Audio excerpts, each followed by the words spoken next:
नमस्कार, मैं श्यामगिरी। आप देख रहे हैं टीएफडी इंडिया नेटवर्क। टीएफडी इंडिया नेटवर्क में आप सभी दर्शकों का स्वागत है। प्रधानमंत्री नरेंद्र मोदी की मुश्किलें अब शुरू हो चली हैं। कितने दिन कुर्सी पे रहेंगे कोई नहीं कह सकता। अब उल्टी गिनती बड़ी तेजी से शुरू होने जा रही है प्रधानमंत्री की। 48 घंटे बाद प्रधानमंत्री के कुर्सी का फैसला होने जा रहा है। कुर्सी रहेगी या नहीं रहेगी। लेकिन नीतीश कुमार राजगीर गए फिर, और 28 तारीख को बैठक बहुत दिलचस्प है। राजगीर ऐतिहासिक है नीतीश कुमार का जाना, क्योंकि राजगीर उस गठबंधन के लिए शुभ नहीं होता है जिस गठबंधन के साथ नीतीश कुमार रहते हैं। राजगीर का जब दौरा करते हैं तो धड़कनें तेज हो जाती है, और इस वक्त तो बहुत ही इमरजेंसी मीटिंग बुलाई गई है। दिल्ली में हलचल बहुत तेज है, सांसें थमी हुई है दिल्ली की कुर्सी की। अब बीच चुनाव इलेक्शन के बीच महाराष्ट्र और झारखंड का इलेक्शन चल रहा है और नीतीश कुमार बैठक करने जा रहे हैं। लेकिन यह बातें तब और तेजी पकड़ ली जब कल भारतीय जनता पार्टी के गद्दावर नेता के ऊपर एफआईआर दर्ज करने का आदेश दिया नीतीश कुमार ने। और गिरिराज सिंह जो हिंदू स्वाभिमान यात्रा निकाल रहे थे, उनकी जांच शुरू हो गई है, और उसमें कोई भी भड़काऊ वासर मिला जांच में तो उनको सजा भी होगी। यानी कि दो दो हाथ करने का नरेंद्र मोदी से नीतीश कुमार ने अब ठान ली, जो नीतीश कुमार के लिए शुभ संकेत नहीं दे रहा है। ऐसे वक्त में नरेंद्र मोदी की चेहरे की हवाइयां उड़ी हुई है। वो कहते हैं ना कि रस्सी जल गई ऐंठन नहीं गया। वो ऐंठन को अब फूंक मारने के लिए नीतीश कुमार उतावले से हो गए हैं। जिस तरह नरेंद्र मोदी कर रहे हैं, अभी बीते दिनों जिस तरह से नीतीश कुमार के अगल बगल ईडी, सीबीआई, एनआईए का छापा पड़ा, वह दुर्भाग्यपूर्ण था। नायडू को चंगुल से निकाल करके नीतीश को फांसने की जो साजिश थी, वह दांव उल्टा पड़ गया। नीतीश ने दिखा दिया कि राजनीति आपसे ज्यादा समय से मैं कर रहा हूं, और आप अभी राजनीति में हमारे सामने कच्चे हो। यह दिखा रहे हैं नीतीश कुमार। लेकिन जिस नेता के ऊपर एफआईआर हुआ है भारतीय जनता पार्टी का, और जिस नेता के ऊपर जांच तेजी से हो रही है, गिरिराज सिंह जो सांसद हैं, और गिरिराज सिंह जिस तरह से भड़काऊ भाषण दिया, और उसी भड़काऊ भाषण का जांच हो रहा है कि बटोगे तो कटोगे। अगर बिहार में रहना है तो हिंदू बन के रहना होगा। समझिएगा, अगर बिहार में रहना है तो हिंदू बन के रहना होगा। नीतीश कुमार को यह बातें बड़ी चुभ रही थी बिहार के अंदर, लेकिन योगी आदित्यनाथ ने आग लगा दी है पूरे देश में। बहराइच में जो हुआ वह बहुत दुर्भाग्यपूर्ण था। मैंने आप दर्शकों को उस समय कहा था, बहुत से लोगों ने ट्रोल भी किया था कि बहराइच एक पिक्चर थी, फोटो खींचते हैं ना, वो फोटो थी, किसी पिक्चर का ट्रेलर नहीं था। वह एक फोटो देश के सामने लाया गया था, और उसका रिएक्शन बिहार में करने का प्लान था। गिरिराज सिंह हिंदू स्वाभिमान यात्रा निकाल रहे थे, गठबंधन में नीतीश कुमार थे, कोई राय मशवरा नहीं। और जब नीतीश कुमार नाराज हुए तो Bharatiya Janata party press conference करके उससे किनारा की कि नहीं, इस हिंदू स्वाभिमान यात्रा से हमारा कोई सरोकार नहीं है। लेकिन यात्रा करने से नहीं रोका गया, और गिरिराज सिंह सांस भी नहीं लेते मोदी शाह के इजाजत के बगैर, तो यात्रा इतनी बड़ी कैसे निकल गई। और भाजपा नेताओं का यह कहना कि बटोगे तो कटोगे, बिहार में अगर रहना है तो हिंदू बनकर रहना होगा। हिंदू खतरे में है। लानत है ऐसी सरकार पर जो हिंदू के ठेकेदार बनती है और हिंदू खतरे में है। जी नहीं, हकीकत तो यह है कि यह देश खतरे में आ गया है ऐसे चंद लोगों की वजह से, क्योंकि यह हिंदू खतरे में है, आप बटोगे तो कटोगे कह करके सांप्रदायिकता फैला करके यह अपनी राजनीति रोटियां कुर्सी के लिए तोड़ रहे हैं।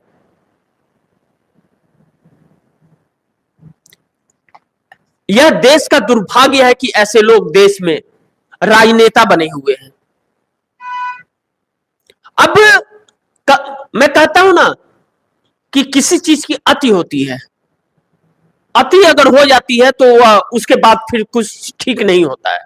अब नरेंद्र मोदी के ऊपर लगाम फुल स्टॉप उनकी कुर्सी को लगने जा रहा है, ऐसा प्रतीक हो रहा है।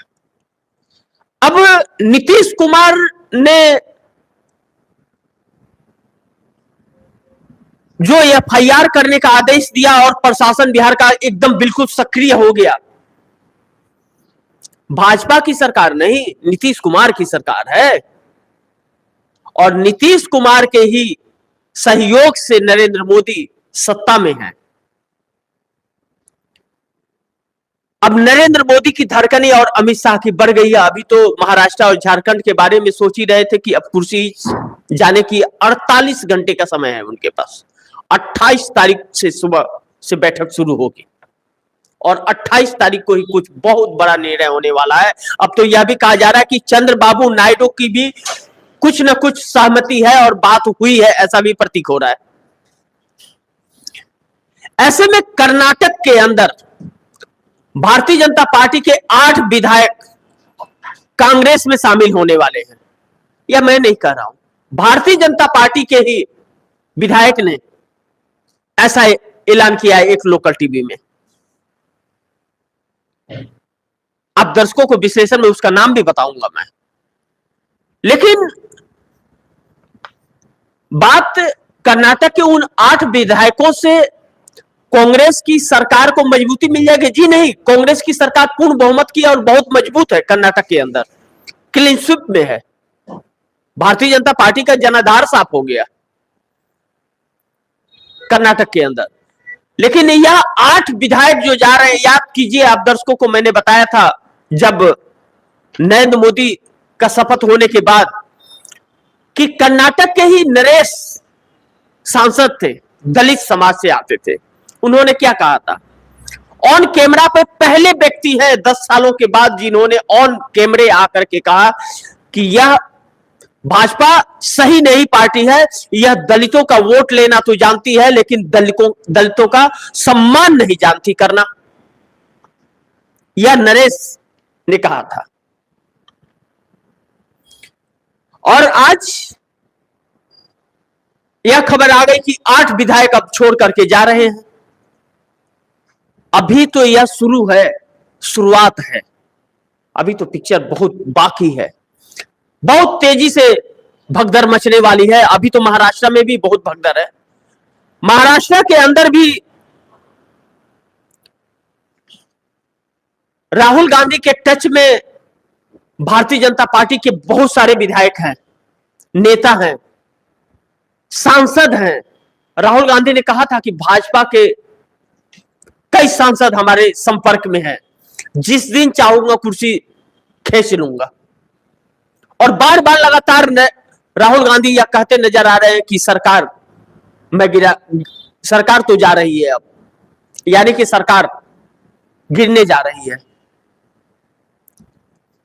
नरेंद्र मोदी जिस तरह से बेरोजगारी के आलम में इस देश को ढकेल दिए, चाहे महंगाई कमर तोड़ जो कर दी, नरेंद्र मोदी की कहीं ना कहीं नाकामयाबी थी यह इस देश को चलाने में, जो अपनी शान शौकत और उद्योगपतियों के भले के लिए सिर्फ करते रहे और इस देश को भूल गए, इस देश के लोगों को भूल गए, उन वोटरों को भूल गए जिन वोटरों ने इन्हें कुर्सी पर बिठाया था। महिलाएं जो आगे बढ़ चढ़ करके हिस्सा ले रही थी, वोट दे रही थी, उसके साथ में छल किया। और अब भारतीय जनता पार्टी एक ऐसे मोड़ पर आकर के टिक गई है कि भारतीय जनता पार्टी का वजूद न समाप्त हो जाए आने वाले समय में। क्योंकि 1980 के दशक को अगर याद करें, जिस तरह जनसंघ को समाप्त हो गया था, वह बदनाम हो गया था देश में, कोई उसे देखना नहीं चाहता था। आज की भारतीय जनता पार्टी उससे भी बदतर हो गई है।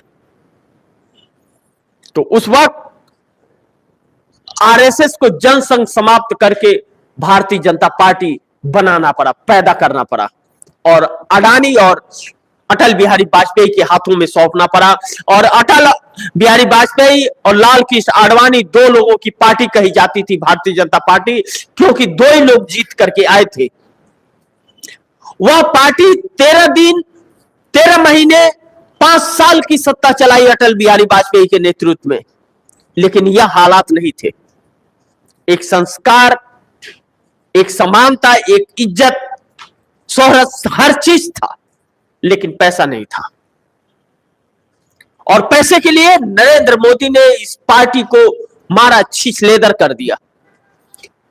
जो पुराने नेता थे उन सभी नेताओं को साइडलाइन करने का पूरा प्रयास किया, और साइडलाइन किया अटल बिहारी वाजपेयी हो, चाहे वह वसुंधरा सिंधिया हो, सबको साइड करके अपनी राजनीति रोटियां, अपनी तानाशाही चलाई इस देश के अंदर। दूसरे को निकालने के लिए पार्टी से कानून बना देते थे। भारतीय जनता पार्टी के संविधान में फेरबदल कर दिया, लेकिन खुद को उस कानून से ऊपर रखा। ऐसे मोड़ पर आकर के भारतीय जनता पार्टी आज खड़ी है कि अब दो लोगों की मोहताज है, चंद्रबाबू नायडू और नीतीश कुमार। ऐसा भी होगा यह तो किसी ने सोचा नहीं था, लेकिन कहते हैं ना, समय बहुत बलवान होता है और कुदरत जब देता है तो छप्पर फाड़ कर देता है, और लेता है तो चमड़ी उधेड़ उधेड़ कर लेता है, हिसाब कर चुकता कर देता है। अब शायद वह वक्त आ गया है इस देश के प्रधानमंत्री का। इन्हीं सब विषयों पर चर्चा करेंगे। वह 6 पॉइंट्स पहले आप दर्शकों को मैं बता दूं, वह 6 पॉइंट्स क्या हैं। नंबर 1, बिहार दिलचस्प मोड़ पर, नीतीश क्या करने जा रहे हैं। और नंबर 2, भाजपा के भड़काऊ नेता पर एफआईआर दर्ज, नेता पर भड़काऊ भाषण देने का आरोप। नंबर 3, मोदी नहीं जाएंगे महाराष्ट्र, इंडिया गठबंधन को बम्पर जीत, क्यों सदमे में आई भाजपा, इस पर करेंगे। और नंबर 4, और एक चीज आप दर्शक यह ध्यान रखिएगा, हरियाणा नहीं दोहरा पाएंगे महाराष्ट्र में मोदी जी। छठी का दूध याद आ गया है, इसीलिए राष्ट्रपति शासन की कवायदे तेज है, ध्यान रखिएगा। विश्लेषण में हम लोग चर्चा भी करेंगे, आप दर्शक भूल न जाए इसके लिए मैं बता रहा हूं। और नंबर 4, बीजेपी के 8 विधायक कांग्रेस में आने वाले हैं, भाजपा विधायक ने किया विस्फोटक खुलासा। और नंबर 5, महाराष्ट्र में भाजपा और एनडीए गठबंधन का क्यों हुआ बुरा हाल, इस पर चर्चा करेंगे। और नंबर 6, आखिरी पॉइंट जो करेंगे, झारखंड में मोदी जाएंगे प्रचार करने, क्या फायदा होगा। इन 6 विषयों पर हम लोग आज का विश्लेषण केंद्रित रखेंगे। तो चर्चा की करते हैं शुरुआत नंबर 1 बिहार से ही, क्योंकि बिहार एक बार फिर इतिहास अपने आप को दोहराने जा रहा है। नीतीश कुमार एक बार फिर अपना इतिहास दोहराने जा रहे हैं। ऐसी खबरें बड़ी जोर शोर से अब निकल रही हैं, क्योंकि दिल्ली में खलबली मच चली है। एक एक सेकेंड नरेंद्र मोदी के लिए अब भारी पड़ रहा है, सारी दांव फेल हो चले हैं। नंबर 1, बिहार दिलचस्प मोड़ पर, नीतीश क्या करने जा रहे हैं। नीतीश कुमार जो 28 तारीख को बैठक बुलाए हैं, सांसद और विधायकों के, सभी सांसद और विधायकों की एक एक लोगों को उपस्थित रहना बैठक में अनिवार्य कहा गया है। और सूचना देने के बाद फोन करके एक एक व्यक्ति को कहा गया है कि सारे काम छोड़ करके आपको बैठक में रहना है। जिस तरह नीतीश कुमार के ऊपर शिकंजा कसने का इन लोगों ने प्रयास किया और जिस तरह से काफी लंबे वक्त से नीतीश कुमार चुप्पी साधे हुए हैं और नरेंद्र मोदी से बात नहीं कर रहे हैं। अमित शाह बुला रहे बैठकों में नहीं आए हैं, नीति आयोग के बैठक में नहीं आए, हरियाणा और उड़ीसा के शपथ ग्रहण समारोह में नहीं गए। जेपी नड्डा जाते हैं बिहार, नीतीश कुमार 2 दिन आकर दिल्ली में बैठ जाते हैं। कहा जाता है वो उस 2 दिन में जो ना नरेंद्र मोदी से मिलने गए ना अमित शाह के बुलावे पे गए, वह दिल्ली में बहुत बड़ा दांव खेले थे। और अब यह बैठक होने जा रही है और जब जब नीतीश कुमार पलटी मारते हैं तो राजगीर होकर के जरूर आते हैं। जब ऐसी बैठकें होती हैं तो उसके पहले मैंने आप दर्शकों को एक खबर बताई थी अपने पिछले कई प्रोग्राम में। नीतीश कुमार सीएम आवास से गेस्ट हाउस में रह रहे हैं, बंगलों में। बंगलों में क्यों रह रहे हैं? बंगलों से आते हैं सीएम आवास, काम करते हैं, बंगलों में चले जाते हैं, क्यों? अब वह नीतीश कुमार का यह बैठक नरेंद्र मोदी के लिए मुश्किलें बहुत पैदा कर रहा है। इस बैठक का अंदाज राजगीर दे रहा है कि जब जब वह राजगीर से आते हैं और ऐसी बैठक होती है तब तब वह उनका इतिहास बना है और इस बार इतिहास ही दोहराने कहीं जा रहे हैं, ऐसा प्रतीक हो रहा है। क्योंकि अभी तक नीतीश कुमार जो परेशान थे, भारतीय जनता पार्टी उन्हें तोड़ने की कोशिश कर रही थी और बहुत तेजी से उस पर कार्य कर रही थी। भारतीय जनता पार्टी के उस कदम पर लगाम लगाने का कार्य कर रहे हैं और नरेंद्र मोदी के लिए इतनी मुश्किलें होने जा रही है अब कि नरेंद्र मोदी का तो अब आखिरी क्षण ही है राजनीति का। साल भर और रह जाते, 5 साल रह जाते। हालांकि वह अपने लिए 75 साल का कानून भी बदल दिए, लेकिन वह सपना अब उनका पूरा नहीं होगा। ना अमित शाह का सपना प्राइम मिनिस्टर का पूरा हो पाएगा। और योगी आदित्यनाथ का बटोगे तो कटोगे यह नारा और जो संकेत देना चाह रहे थे बिहार के अंदर बहराइच का, वह दांव उल्टा पड़ गया। भारतीय जनता पार्टी को बड़ी भारी पड़ने वाली है। नीतीश कुमार इन सभी चीजों से खफा है। पैटर्न एकदम रास्ते नरेंद्र मोदी सुधरने का नाम नहीं ले रहे हैं और नीतीश कुमार उनके राह पर चलने को तैयार नहीं है। अब नीतीश कुमार अपने असली रूप में आ गए और वह जब अपने असली रूप में आ गए तो दिल्ली हिलने लगी है। कहा यह भी जा रहा है, खबर यह भी निकल रही है कि चंद्रबाबू नायडू से लगातार संपर्क में है नीतीश कुमार। याद कीजिए राहुल गांधी ने क्या कहा था कि प्राइम मिनिस्टर का ऑफर दे दो नीतीश कुमार को। अब तो यह भी कहा जा रहा है कि लगातार वह राहुल से संपर्क में है, हरी झंडी मिल चुकी है, तो प्राइम मिनिस्टर तो एक ही होगा। भाजपा कभी प्राइम मिनिस्टर बना नहीं सकती। और मैंने आप दर्शकों को एक चीज कही थी कि बिहार को पहला मौका मिल रहा है प्राइम मिनिस्टर बनने का, चाहे 2 दिन का रहे या चाहे 10 दिन का और चाहे 5 साल का। इसके बाद फिर मौका मिलेगा इस चीज की गारंटी नहीं है, क्योंकि यह दौर बीपी सिंह का दौर है। फर्क इतना है कि पार्लियामेंट्री वैसी है और हालात उससे बदतर। बीपी सिंह, इंद्र कुमार गुजराल, देवी गौड़ा, चंद्रशेखर, यह लोग जो प्रधानमंत्री कुछ कुछ दिनों के लिए बने थे, तो बीपी सिंह ने मंडल कमीशन बीपी सिंह ही लाए थे। मोदी जी और वाजपेयी जी नहीं लाए थे। लेकिन वाजपेयी जी में और नरेंद्र मोदी 7 जन्मों में वाजपेयी के धूल के बराबर भी नहीं खड़े हो सकते। या तानाशाहियां, गुमराह, झूठ बोलने में न अव्वल नंबर पर है, गुमराह करने में, माइंड डाइवर्ट करने में, सांप्रदायिकता में, इसी में है, इसके आगे नहीं। और अब नीतीश कुमार इनका अकल ठिकाने लगाने की जुगाड़ में आ गए हैं। लेकिन नंबर 2, भाजपा के भड़काऊ नेता पर एफआईआर दर्ज, नेता पर भड़काऊ भाषण देने का आरोप। प्रदीप सिंह भारतीय जनता पार्टी के गद्दावर नेता, इनके ऊपर एफआईआर दर्ज करा दिया गया है। कभी भी इनकी गिरफ्तारी हो सकती है। भड़काऊ भाषण सांप्रदायिकता फैलाने का भाषण है। इन्होंने कहा बटोगे तो कटोगे, और बिहार में रहना है तो हिंदू बन के रहना होगा। क्या बाप का राजा है क्या किसी के? यह लोग जिस पैटर्न पर, जिस रास्ते पे जा रहे हैं, या गिरिराज सिंह ने जो यात्रा, हिंदू स्वाभिमान यात्रा निकाली है, हिंदू स्वाभिमान यात्रा निकालना कोई बुरी बात नहीं है। हिंदू अपनी यात्रा निकाले, स्वतंत्र हैं और जरूर निकालना चाहिए। मुस्लिम अपनी यात्रा निकाले, वह स्वतंत्र है, उन्हें जरूर निकालनी चाहिए। सिख निकालना चाहिए, ईसाई को निकालना चाहिए। हर वर्ग को अपनी यात्रा, अपने आराध्य को, अपने हिंदुत्व को, अपनी जाति को मजबूत करने का पूरा हक है उसे। लेकिन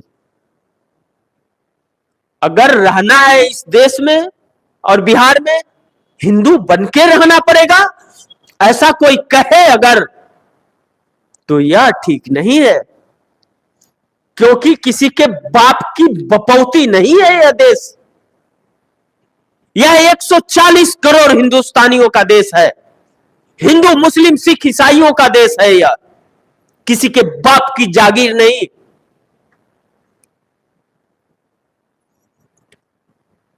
गिरिराज सिंह अपनी यात्रा के अंदर, हिंदू न्याय यात्रा, स्वाभिमान यात्रा, जो एक बहुत अच्छी यात्रा थी, सम्मानजनक यात्रा थी, लेकिन उस यात्रा को सांप्रदायिकता का रंग दे करके उन्होंने हिंदू समाज का अपमान कर दिया।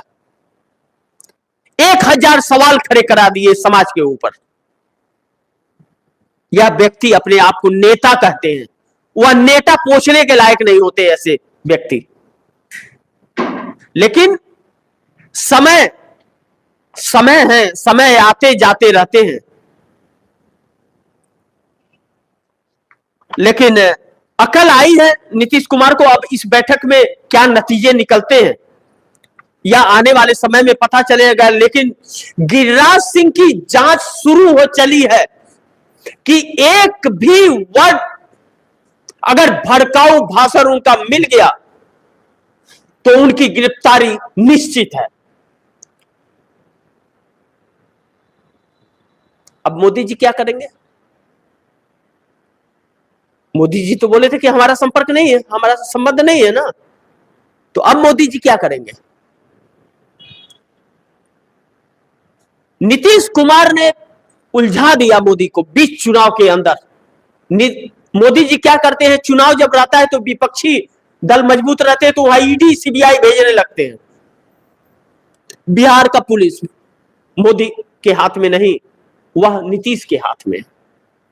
और अब बीच चुनाव के अंदर मोदी की कुर्सी हिलानी चालू कर दी है नीतीश कुमार ने, और बैसाखी खींचनी चालू कर दी है।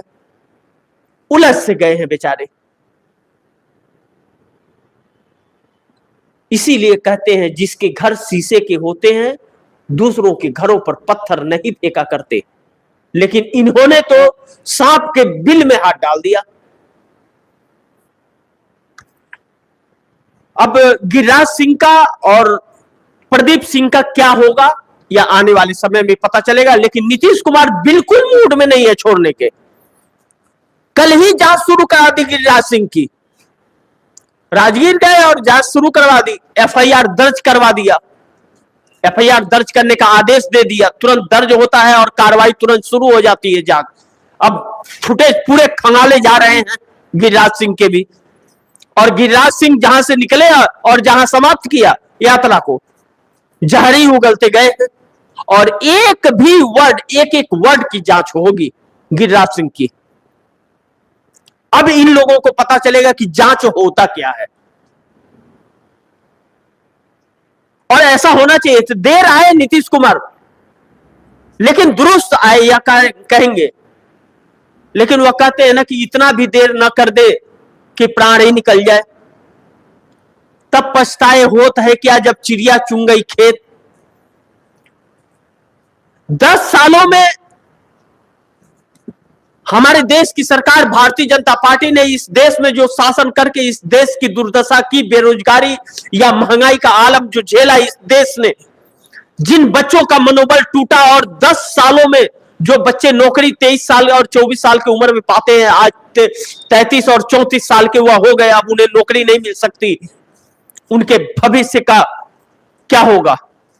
लेकिन ऐसे नेता आ जाते हैं जो सिर्फ लोगों को गुमराह कर और झूठ पर झूठ बोल करके लोगों का नाजायज फायदा उठाते हैं, लोगों के भविष्य के साथ खिलवाड़ करते हैं। उन्हीं में से एक नरेंद्र मोदी हैं,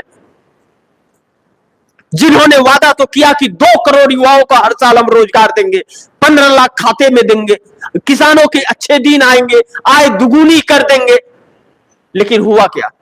आज महिलाएं घर में बैठ गई, आज बच्चों को पढ़ा लिखा करके, अपनी दौलत बेचकर पढ़ा लिखा करके एक गरीब मां बाप अपने बच्चे के भविष्य को लेकर के रो रहा है, गिड़गिड़ा रहा है। इस हालात का जिम्मेदार नरेंद्र दामोदर दास मोदी है और कोई नहीं। किसी ने ऐसा नहीं सोचा था कि नरेंद्र मोदी ऐसा करेंगे। नरेंद्र मोदी से बहुत उम्मीदें थी इस देश को, महिलाओं को बहुत उम्मीद थी, किसानों को बहुत उम्मीद थी, लेकिन धोखा ही दिया पूरे देश को। और अब नंबर 3 पर अगर आए, मोदी नहीं जाएंगे महाराष्ट्र, इंडिया गठबंधन को बम्पर जीत, क्यों सदमे में आ गई भाजपा। प्रचार प्रसार शायद 1-2 रैली अगर कर दे तो कर दे, लेकिन ज्यादा नरेंद्र मोदी जाएंगे नहीं। जानते हैं क्यों? लोकसभा चुनाव में 17 जगह पर रैलियां किए थे और 14 जगहों पर हार गई भाजपा। इस बार आचार संहिता के पहले जहां जहां महाराष्ट्र में गए हो, वहां हारने का, बुरी तरह हार का सामना करने की खबरें आ रही हैं। इसलिए नरेंद्र मोदी को उधर जाने से मना किया गया है। 400 के पार के नारे ने कैसे समाप्त कर दिया। अब बटोगे तो कटोगे और हिंदू स्वाभिमान यात्रा इनको समाप्त करने जा रहा है। वह परिणाम के बाद पता चलेगा, अभी नहीं कुछ कह सकते कि कौन जीतेगा कौन हारेगा, लेकिन परिस्थितियां तो बता ही सकते हैं। परिस्थितियां तो बताएंगे ना कि इंडिया गठबंधन को एज है तो है। अब चुनाव आयोग क्या करता है, कौन सा खेल करता है, अब तो वहां राष्ट्रपति शासन का कवायद चालू है। ऐसे मोड़ पर चुनाव को ला करके खड़ा किया गया है कि 23 तारीख को रिजल्ट आएंगे शाम तक और 26 तारीख को वहां लग जाएंगे आचार संहिता, बीच में 2 दिन का समय है। कौन सरकार बना पाएगा? यह हार का डर था, जिसके लिए यह सारी चीजें की गई थी, वह सब चाल फेल हो गया। आज भी एनडीए गठबंधन के अंदर महाराष्ट्र में सब कुछ ठीक ठाक नहीं है। सीट को लेकर के भी पेश फंसी है, उम्मीदवार को लेकर के भी, एक दूसरे पर भी, अपने सहयोगियों पर ही भरोसा और विश्वास नहीं है। महाराष्ट्र में एकनाथ शिंदे अमित शाह की बैठक से उठ करके चले गए। क्यों? अजीत पवार के ऊपर मोदी को भरोसा शाह को नहीं है कि अजीत पवार अगर कुछ सीटें लेकर के 10-12 सीटें और वह फैक्टर सीटें हुई तो वह साथ छोड़ के शरद पवार के साथ चले जाएंगे माफी मांग के। एकनाथ शिंदे सीएम बनना चाहते थे, ज्यादा सीटें चाहते थे, 120 सीटें। भारतीय जनता पार्टी ने 80 से भी कम दिए। अभी तक सीटों को लेकर के झोल है महाराष्ट्र के अंदर, और महाराष्ट्र के अंदर एकनाथ शिंदे ही भारतीय जनता पार्टी के नेताओं को हराने के लिए कार्य कर रहे हैं। वो साफ कर रहे हैं उनके नेता, मैं अपने वोट ट्रांसफर नहीं करवाएंगे हम लोग। और भारतीय जनता पार्टी, जिस एकनाथ शिंदे और भाजपा के झगड़े में भाजपा के एक नेता की मौत हुई थी, उसी के पत्नी को भाजपा ने टिकट दे दिया शिंदे के नेता के सामने। यह जो एक दूसरे पर अविश्वास है, वह अविश्वास ही हार का कारण बन रहा है। बाकी फैक्टर तो अलग है। लेकिन यह अविश्वास भी हावी हो गया है महाराष्ट्र के चुनाव में। एक तरफ महाविकास आघाड़ी इंडिया गठबंधन को ही महाविकास आघाड़ी कहा जाता है महाराष्ट्र में। सीटों का बंटवारे एकदम क्लियर हो गए कि 85 सीटों पर तीनों पार्टियां लड़ेंगी। उद्धव ठाकरे की शिवसेना, शरद पवार की एनसीपी, कांग्रेस 85 सीटें। 15 सीटें हैं जो कांग्रेस को और शिवसेना को बट सकती है, बाकी 18 सीटें सहयोगियों के लिए रखी गई है। लेकिन भारतीय जनता पार्टी गठबंधन महायुति, उसके अंदर तो अभी तक सब कुछ ठीक ही नहीं है। अभी तक सीटों को लेकर तय नहीं है, प्रत्याशी घोषित किए जा रहे हैं। जब एकनाथ शिंदे चाहते थे कि हमारे चेहरे पे ही चुनाव हो, भारतीय जनता पार्टी बिल्कुल नहीं चाहती। यह एकनाथ शिंदे समझ चुके हैं कि यह हमें मुख्यमंत्री नहीं बनाएंगे, इसलिए एकनाथ शिंदे ज्यादा सीटों पर जीत करके आए, भाजपा कम हो जाए, इसके प्रयास में हुआ है। इसमें दो चीजें होंगी। भारतीय जनता पार्टी के प्रत्याशियों को हराने का कार्य एकनाथ शिंदे की शिवसेना ही करेगी। एकनाथ शिंदे की शिवसेना ही करेगी भाजपा को हराने का कार्य, और भाजपा एकनाथ शिंदे को हराने का कार्य करेगी। इन दोनों टकराव के अंदर इंडिया गठबंधन बाजी मारता हुआ नजर आ रहा है। इंडिया गठबंधन की खासी लीड चल रही है, टक्कर मुकाबला है, क्योंकि भाजपा एक पैसे में विश्व की सबसे बड़ी पार्टी है, राजनीतिक पार्टी। पैसे में, दौलत में, सम्मान में नहीं, कामों में नहीं, किसी चीज में नहीं है। नफरत फैलाने में नंबर 1 है, झूठ बोलने में नंबर 1 है, सांप्रदायिकता में नंबर 1 है, पैसे में नंबर 1 है। लेकिन पैसे खूब उड़ाए जा रहे हैं और एकनाथ शिंदे भी खूब उड़ा रहे हैं। 8.5 लाख करोड़ रुपए महाराष्ट्र के ऊपर कर्ज हो चला है, और लाडली बहना के लिए किस्त देने के लिए 90,000 करोड़ या 1.5 लाख करोड़ और लेने पड़ेंगे। बजट बढ़ गया है, लेकिन वोट मिल रहे हैं क्या, यह 23 तारीख को पता चलेंगे। 23 नवंबर को, 23 नवंबर बहुत खास दिन है, लेकिन 23 नवंबर तक नरेंद्र मोदी की कुर्सी बची रहेगी, इस चीज की गारंटी नहीं है। 11 बजे आप दर्शक जुड़िएगा, 11 बजे प्रोग्राम में मैं बताऊंगा, क्योंकि नीतीश कुमार पे ही वो प्रोग्राम होगा। 48 घंटे का समय नरेंद्र मोदी के पास, कुर्सी छीन सकते हैं नीतीश कुमार, यही पॉइंट्स होगा। आप जरूर जुड़िएगा आप दर्शक। नीतीश कुमार ने अब सबक सिखाने का कहीं ना कहीं यह ठान लिया है। इस बैठक से क्या निकलेगा, आधिकारिक तौर पर इसने किसी को नहीं बोला गया, यह भी नहीं बताया गया कि यह बैठक किस लिए हो रही है, और पत्रकारों को अंदर एंट्री बंद है, इसमें किसी को एंट्री नहीं है। सूत्रों के हवाले से ही सारी खबरें निकल रही हैं इसमें, लेकिन आप ध्यान रखिएगा, सूत्रों के हवाले की खबर बड़ी पुख्ती होती है, बस कुछ कह नहीं सकते। अब नंबर 4, बीजेपी के 8 विधायक कांग्रेस में आने वाले हैं। भाजपा विधायक ने किया विस्फोटक खुलासा। कर्नाटक के एसटी सोमशेखर हैं, विधायक हैं भारतीय जनता पार्टी के। इन्होंने लोकल टीवी के एक इंटरव्यू में कहा कि 8 विधायक कांग्रेस में शामिल होने जा रहे हैं। नाम नहीं बताया, लेकिन बयान दे दिया। और काफी दिनों से यह चर्चा हो रही थी कि भारतीय जनता पार्टी के कई नेता कर्नाटक के अंदर कांग्रेस का दामन थामने वाले हैं। क्लीन स्वीप में कांग्रेस आई है, भारतीय जनता पार्टी का जनाधार वहां समाप्त हो रहा है। और रेवंत रेवन्ना जो सेक्स स्कैंडल में जो पकड़े गए थे, 3000 से अधिक महिलाओं के साथ अभद्रता की थी उस व्यक्ति ने और वीडियो बनाया था,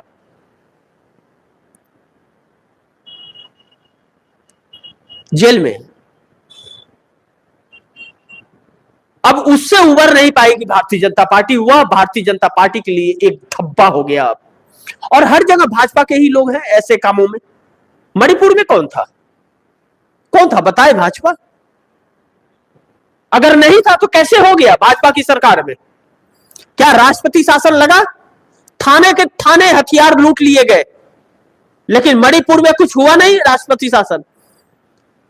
और हमारे देश के सबसे अव्वल संविधान पर बैठी हुई महामहिम को भी नहीं लगता और पीड़ा नहीं होती है, लेकिन पश्चिम बंगाल से पीड़ा होने लगती है। और जब राष्ट्रपति प्रधानमंत्री की पक्षधर बनने लगे, तब यह देश किस हालात में जा रहा है, यह तो बिना बोले ही लोगों को समझ लेना चाहिए कि अब देश की क्या गति हो रही है और देश किस रास्ते पे निकल गया। लेकिन कहते हैं कि अंत होता है सबका, वह अंत कैसा होगा यह आपके कार्य और क्रियाकलाप ही तय करते हैं। तो 2014 से लेकर के और 2024 तक नरेंद्र मोदी ने इस देश से सिर्फ झूठ बोला है, झूठ बोला है और सिर्फ झूठ बोला है। तो यह 8 नेता, इन 8 नेताओं का कांग्रेस में शामिल होना महाराष्ट्र के चुनाव पर असर डालेगा। क्यों? आप बोलेंगे आप कर्नाटक कहां है और महाराष्ट्र कहां है? यह महाराष्ट्र कर्नाटक का बॉर्डर पड़ता है, तेलंगाना का बॉर्डर लगता है, आंध्रा का भी कुछ हिस्सा लगता है। और चंद्रबाबू नायडू भाजपा को वोट नहीं दिलाएंगे अपने बॉर्डर पे। और कर्नाटक गुलबर्गा से, जहां से मल्लिकार्जुन खड़गे आते हैं, कर्नाटक के गुलबर्गा से, गुलबर्गा के बाद महाराष्ट्र का बॉर्डर लग जाता है। और यह 8 नेता उस राह में बहुत बड़े फैक्टर हो सकते हैं और यह नेता कभी भी किसी भी वक्त अब कांग्रेस में शामिल हो सकते हैं। यह तो भाजपा के एसटी सोमशेखर ने ही कह दिया। लेकिन नंबर 5 पे आए कि महाराष्ट्र में भाजपा और एनडीए गठबंधन का क्यों हुआ बुरा हाल। भारतीय जनता पार्टी की अकड़ और गंदी सोच और नियत आज महाराष्ट्र में यह कारण बनी है। भाजपा सोच रही थी कि हरियाणा के तर्ज पर हम महाराष्ट्र को जीत लेंगे, लेकिन वह उल्टा पड़ गया था। भारतीय जनता पार्टी जो खेल की थी, किसी बहुमूल्य का वोट नहीं था भाजपा को। कांग्रेस के कहे अनुसार 20 सीटों पर ईवीएम का खेल हुआ है। अगर नहीं हुआ तो रिकाउंटिंग करवा लेना चाहिए चुनाव आयोग को, लेकिन चुनाव आयोग नहीं करवा रहा। क्यों? क्योंकि दाल में कुछ काला है, कुछ नहीं, पूरी दाल काली है और हर एक अधिकारी काला है। इन लोगों ने देश के साथ धोखा किया है। अब एकनाथ शिंदे को नरेंद्र मोदी पर भरोसा समाप्त हो गया लोकसभा चुनाव का रिजल्ट आने के बाद। उन्होंने कहा, शुरुआत की कि 400 पार के नारे ने बेड़ा गर्क कर दिया महाराष्ट्र में। एकनाथ शिंदे 7 लोकसभा की सीटें जीत के आए और नरेंद्र मोदी मात्र 9 सीटें। नरेंद्र मोदी से अच्छा प्रदर्शन एकनाथ शिंदे का रहा महाराष्ट्र में। और अजीत पवार का सबसे बदतर एक शासक, वह स्वयं अपनी पत्नी को भी चुनाव नहीं जीता पाए। और अब एकनाथ शिंदे को मोदी पर बिल्कुल और अमित शाह पे भरोसा नहीं है। एकनाथ शिंदे जानते हैं कि वह हार गए, अगर उनकी पार्टी हार गई और वह सीएम नहीं बने तो उनकी पार्टी भी हाथ से चली जाएगी। इसलिए एकनाथ शिंदे भाजपा को हराना चाहते हैं और भाजपा एकनाथ शिंदे को। वह कहते हैं ना, आपस की लड़ाई में तीसरा बाजी मार ले जाता है और इंडिया गठबंधन इसी लड़ाई में आगे निकल पड़ा, एज में आ गया इंडिया गठबंधन। 23 तारीख को रिजल्ट आएगा, हकीकत तो 23 तारीख को पता चलेगा, लेकिन संभावनाएं और जो जमीनी हकीकत है यही है कि इंडिया गठबंधन 150 से भी ज्यादा सीटों के साथ सरकार बनाता हुआ नजर आ रहा है। और आखिरी पॉइंट नंबर 6 पे आए, झारखंड में मोदी जाएंगे प्रचार करने, क्या फायदा होगा? नरेंद्र मोदी का झारखंड दौरा जो होगा, मुझे लगता नहीं इस वक्त कि उनसे फायदा होने वाला है, लेकिन थोड़ा सा वहां मैनिपुलेट, माइंड डाइवर्ट जो कहते हैं ना, थोड़ा हो सकता है कि कर ले। लेकिन झारखंड में जो मुद्दे हैं, जल, जंगल और जमीन, वह सर चढ़ करके बोल रहे हैं और वह मुद्दे भाजपा को भारी पड़ रहे हैं, भाजपा के प्रत्याशियों को भारी पड़ रहे हैं।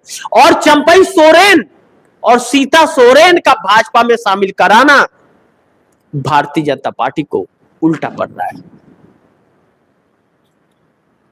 कभी सोचा नहीं था भारतीय जनता पार्टी ने यह दिन होगा, लेकिन बाबूलाल मरांडी ने, जो भाजपा के गद्दार नेता है झारखंड के, उन्होंने कहा था चंपई सोरेन को मत लीजिए, और उस वक्त नहीं लिया गया, लेकिन 30 अगस्त को शामिल कर लिया गया चंपई सोरेन को नाटकीय अंदाज में। चंपई सोरेन झारखंड से चश्मा बनवाने दिल्ली आ गए, लेकिन चंपई सोरेन को ला करके जो हेमंत सोरेन की सरकार को पलट करके अपनी सरकार बनाने की जो कवायद थी, वह मंशा भाजपा की पूरी नहीं हो पाई। यही वजह है कि आज इंडिया गठबंधन वहां मजबूत है। अभी झारखंड का प्रशासन अगर मोदी के शिकंजे में आ जाता, यही वजह था सत्ता परिवर्तन करने का और लोटस ऑपरेशन, लोटस चलाने का, कि वहां का प्रशासन हमारे हाथ में आ जाए। भाजपा यह सोच रही थी कि चुनाव को कैसे भी मैनिपुलेट करके हम जीत लेंगे। वह कार्य नहीं हो पाया और अब प्रशासन हेमंत सोरेन के हाथ में है। यहीं पे मार खा गई भाजपा। 6 लोग जो अभी निकल करके गए, 7 लोग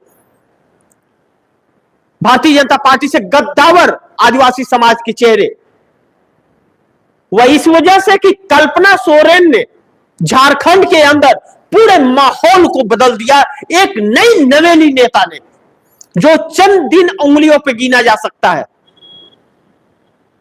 मार्च महीने में हेमंत सोरेन गिरफ्तार हुए थे, ईडी ने गिरफ्तार किया था। मार्च, अप्रैल, मई, जून, जुलाई, अगस्त, सितंबर, अक्टूबर, अभी कितने महीने हुए? 8 महीने।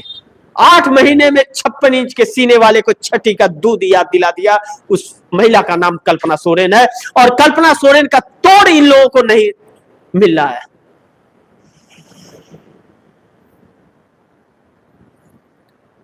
आने वाला समय बहुत महत्वपूर्ण है। 23 तारीख बहुत महत्वपूर्ण है, लेकिन उसके पहले नीतीश कुमार की बैठक में क्या हो रहा है वह बहुत इंपॉर्टेंट है। क्या महाराष्ट्र चुनाव से पहले मोदी की कुर्सी जाने वाली है? आने वाला समय बताएगा। लेकिन 11 बजे मत भूलिएगा, जरूर जुड़िएगा आप लोग 11 बजे। नीतीश कुमार के ही इसी बात पर 48 घंटा का है समय मोदी के पास, इसी पर खबर लेकर के आएंगे। तो इसी के साथ इजाजत चाहूंगा, अगली खबर के साथ 11 बजे हाजिर होऊंगा। तब तक के लिए नमस्कार। और आप दर्शकों की क्या राय है, क्या सुझाव है, कमेंट बॉक्स में जरूर दीजिएगा।